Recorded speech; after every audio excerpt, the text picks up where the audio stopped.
You see a policeman, and I'm sorry if I will really say something that somebody will not find comfortable. The next thing he will tell you, I'm hungry. Oga, find something. Even pure water. My name is Ahmed Lawan. I represent Yobe North. Mr. President, let me commend the Committee on Police Affairs for bringing this very important and comprehensive report on the need to establish police training institutions. Mr. President, distinguished colleagues, today the security challenges of Nigeria are not like the challenges in 20, 30, 40, 50 years ago. Our police has remained that police with its attitude, with its outfit, with its psychology of maybe 40 years ago. Mr. President, often we clamor for more police. Yes, we can do that. But it is equally very, very important and critical and crucial that the police we have, no matter the number, is properly trained, properly kitted, and properly well-fed. The training institutions, of course, will be the starting point in terms of their capacity and competence to deal with issues in their mandates. But, Mr. President, after the training, what goes on? If a policeman will be wearing slippers or he buys his uniform, how do you expect such a policeman, even with the best of training, to be efficient and effective? No. So we need to be very committed as a government. And I believe that this Senate and indeed the National Assembly can do it. Not only equip the training institutions for better training for our police, officers and men, but also in conducting their mandate, protecting us. If we are able to do that, then the training institutions would have produced officers and men who can be efficient and effective. So I believe that time has come for us to look at our security institutions, to not only give them the training that is required, that is commensurate with the crime and the kind of criminal activities these days we witness in Nigeria, but to ensure that they are properly kitted.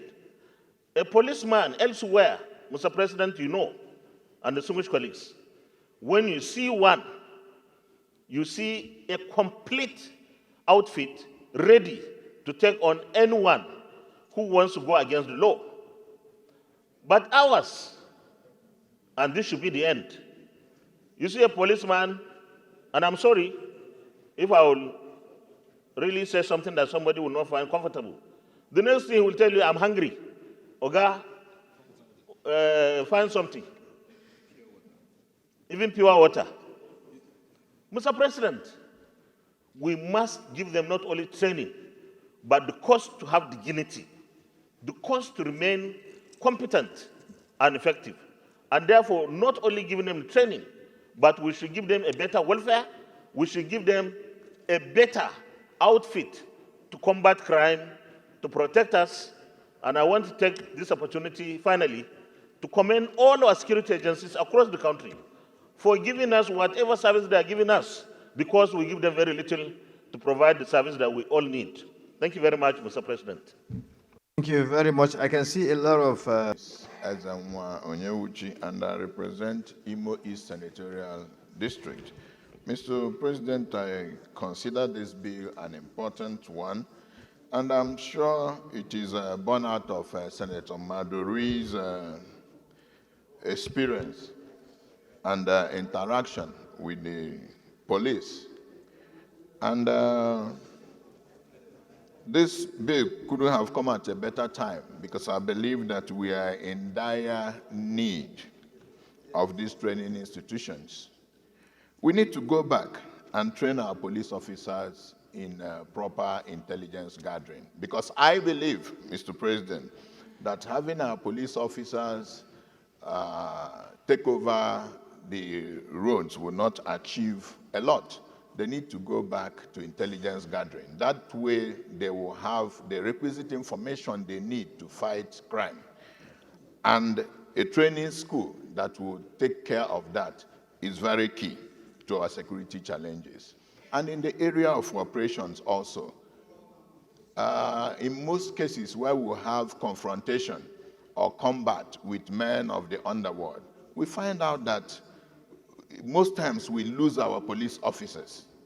We even lose the arms and ammunition to men of the underworld. This can well be settled by proper training for the police. So we cannot handle our security challenges without going back to the issue of training. You have 1 second remaining. 1 second. Training and retraining of our police officers. So I believe this is an important bill, and I want to urge my colleagues to please support this bill. Thank you. We have Minority Leader, then Senator. Security agencies cannot be overemphasized. So I'm rising to support this bill. I am supporting what the previous speakers have said. I'm even going to support even those who have not said whatever they want to say. So far, this bill is passed. But I have an observation, Mr. President. A bill that proposed the establishment of state-of-the-art training institutions across the country. And this bill proposed 18 institutions. 18 here, existing. Now, these 18 institutions, Mr. President, that are going to be refurbished, I am also trying to put up one important point. In Enugu, there's a police training institute, which is not covered here. And if you check these 18 institutions that we mentioned, none is in the Southeast. So this is an observation, Mr. President. Thank you. Sponsor of this very important bill. It is timely in view of the fact that the nation is currently facing very serious security challenges. And these security challenges has to do with lack of training, lack of manpower, and other related issues that affect the performance of the police force. And for that reason, Mr. President, I wholeheartedly support the bill, and I urge my colleague to support it. But, Mr. President, let me say that if we have properly trained police force and we have enough number of policemen, there will be no need for even the state police. It is this situation we found ourselves, that we are now calling for state police. And we know very well that our training schools are not properly equipped. There are emerging challenges like cybersecurity, counterterrorism, banditry, and what have you. And to be honest, these crimes are new, and our police force cannot really solve them. And that's why we sought to bring in the army to come and assist the police. The primary role of the police force is to maintain internal security in the country. It is only when the police cannot maintain internal security, then we bring the army. And other clients, Mr. President, this is what is obtained. Police force, primarily, they don't get, they are only involved in maintaining internal security. Then, when it comes to external threat, territorial integrity of the country, then we bring the army.